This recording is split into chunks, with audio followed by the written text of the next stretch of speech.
Finding an authentic Ford Mustang Boss 429 can be challenging due to its limited production run in 1969 and 1970.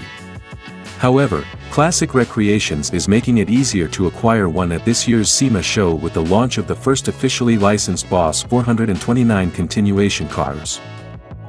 Classic Recreations will showcase the first new Boss 429 at the Centerforce Clutches booth at SEMA. Unlike the originals, this model won't feature the motorsport-derived 7.0-liter V8. Instead, it will be powered by a fuel-injected 8.4-liter V8 producing 815 horsepower, 608 kilowatts, paired with a Centerforce DYAD clutch and flywheel. The original Boss 429 was created to help Ford homologate its 429 cubic inch, 7.0-liter V8 for NASCAR. At that time, regulations required manufacturers to sell at least 500 engines to customers before using them in competition.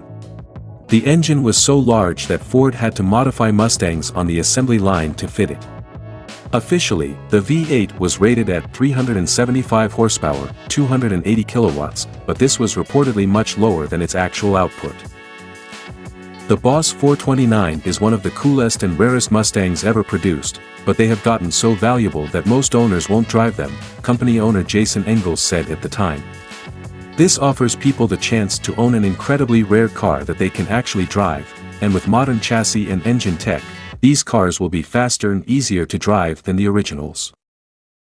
Starting at $31,000, the current Ford Mustang is available as a fastback coupe or convertible, with an EcoBoost or 5.0-liter Coyote V8 engine, plus GT and Dark Horse models.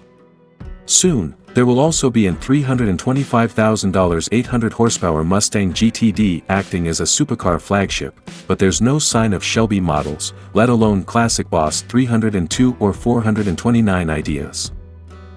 Now, however, he has developed a passion for the original 1969 Boss 429 Ford Mustang high-performance variant, reimagined as a sharply cool shooting brake.